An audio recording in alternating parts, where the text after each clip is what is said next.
Welcome to Wicked Darkness, Johnny's survival guide to the end times. This is a full audio reading of the book released in episodes. I made this free so it's easy to follow and so you don't get distracted from the message. Enjoy.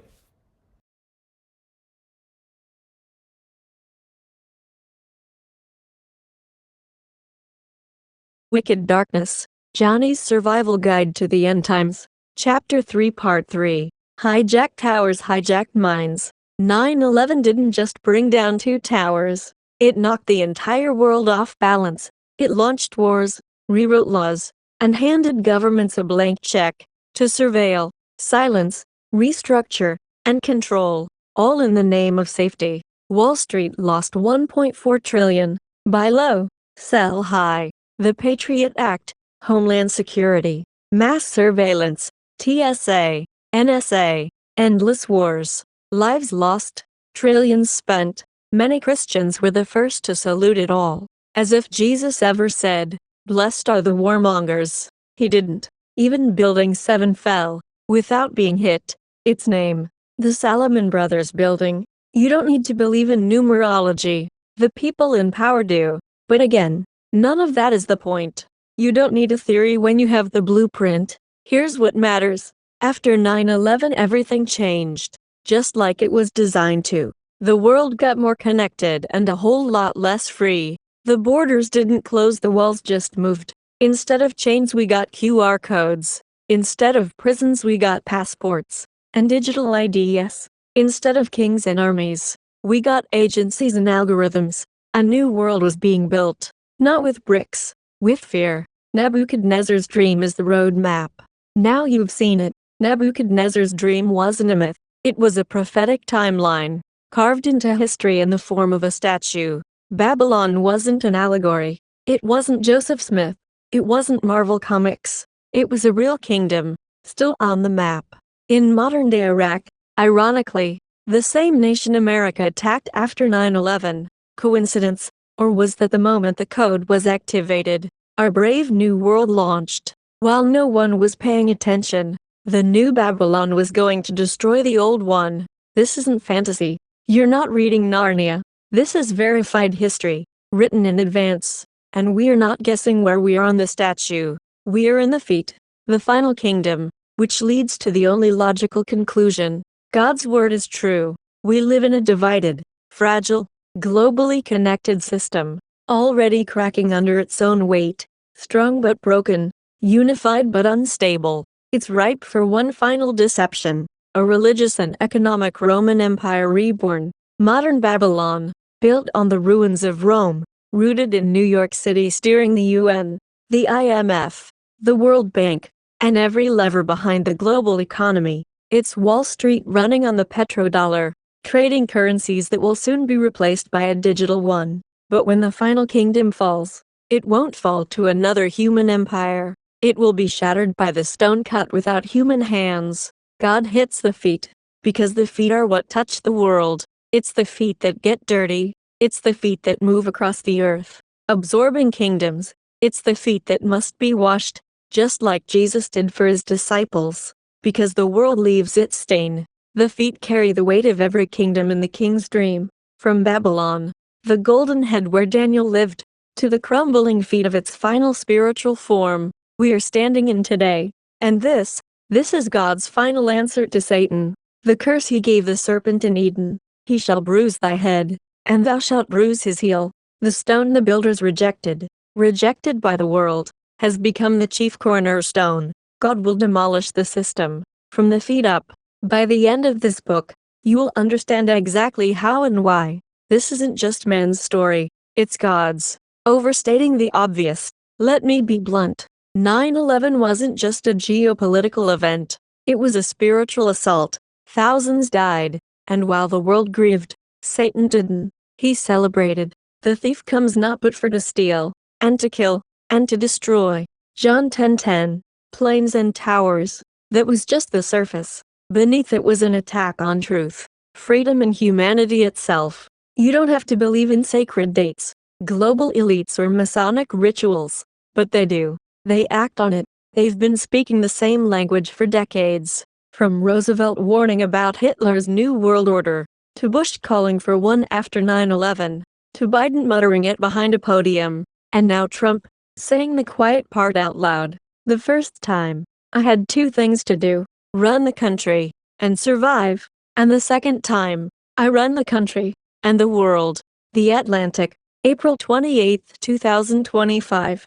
Did you catch that? Not just America, the world. He's not denying the system. He's bragging about it. At the very least, he knows it, or believes it. We are living in a reincarnated Roman Empire dressed in democratic drag, sold as freedom, shiny and new, built as control. It's not just iron, it's iron mingled with clay. Even communist countries are in on it, trading with it, depending on it, submitting to it, and partnering with it, trading with it, dependent on it, merchants for it. The whole world is part of a splendid new OZ.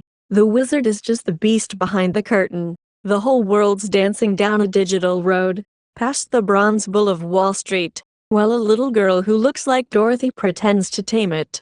Jesus blasted the Pharisees for not recognizing their time. Ye hypocrites, ye can discern the face of the sky and of the earth, but how is it that ye do not discern this time? Luke 12:56. We've got weather apps but no clue what time it is prophetically. The Twin Towers weren't just buildings. To the elite they were pillars. And when they fell, something ancient was unleashed. So if this sounds wild, good, evil doesn't need your belief to be real. It's happening either way. 9/11 wasn't just a day. It was a threshold, a launch pad, a ritual reset. It opened the path to surveillance and submission, not just politically, but spiritually. It looked like patriotism, but beneath the flag, something darker moved. If you've read Daniel's vision, you know how this ends. We're not waiting for the final kingdom. We're already in it, and now that the door is open, they don't need fire. They've got fear. The beast doesn't rise in secret anymore, and the statue, it's still standing. For now, the king is coming, and this time, he's not wearing a crown of thorns. Daniel 2 is still playing out, alongside Daniel 7, and Revelation. We are living in the final kingdom, and the dream God gave to a pagan king ends with the divine eviction notice to the kings of the earth. Yeah, they're getting cancelled. For as much as thou sawest that the stone was cut out of the mountain without hands, and that it brake in pieces the iron, the brass, the clay, the silver, and the gold, the great God hath made known to the king what shall come to pass hereafter. And the dream is certain, and the interpretation thereof sure. Daniel 2:45. Daniel names 5 materials. That's not random. There are 5 stages: head, chest, belly, legs, feet, like the body of a man, connected, unified, decaying from top to bottom. That last phase, it's the 5th kingdom, but it still contains the iron of the 4th, fractured, mixed, divided, global, unstable. It's the final form before the rock strikes, and that links directly to the little horn of Daniel 7, which we'll unpack later. But here's a question most miss. What global superpower dictates terms to Israel today, like they are under the authority of a kingdom like in Babylon? Here's your answer: Israel. Do not drop those bombs. If you do, it is a major violation. Bring your pilots home now. President Donald J. Trump, Truth Social, June 24, 2025. That's not diplomacy. That's prophecy in real time. Who tells Israel to stand down? Who rebukes Iran after bombing them? Only an empire strong enough to leash both sides. It's simple. The kingdom that once enslaved God's people and crucified his son is the same one he's coming back to crush once it finishes mutating into its final lawless form. The Jews weren't wrong to expect a lion. They were just early. They missed the lamb because they weren't expecting a carpenter. But the judgment, Jesus didn't outsource that to another king. He's coming back to deliver it himself.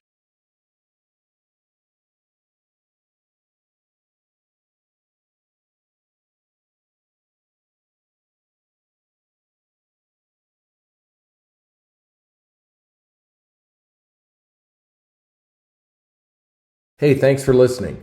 You've just heard an episode of Wicked Darkness, Johnny's survival guide to the end times. If you want to read along or dive deeper, go to wickeddarkness.com. It's also available on Kindle and in paperback on Amazon. If this helped you, share it with someone who needs it, someone who's stressed, questioning things, or sensing that something in the world just isn't right, someone who can feel that something is off. Have them listen. Subscribe to follow the full series. It's free. People keep waiting for the wicked one to arrive. What they don't understand is this: he's already here. I told you I was a salesman, so yeah, here's the pitch. CoolCarGuy.com is built for the 33 million plus enthusiast vehicles out there. If you've got a cool car, you can list it here. Tell the story, show it off, connect with buyers. But here's where it gets interesting. If you don't have a car, you can use someone else's. You can build a listing, create a story, promote it, and build a business around it. You're not just selling a car, you're creating attention. And attention creates opportunity that can turn into income. Check out CoolCarGuy.com. Take a few minutes, look through the site, you'll get it. It's a different model, and if you want me to find you a cool ride through my sources not available to the public, just drop me a line. No expiration, no gatekeepers, CoolCarGuy.com.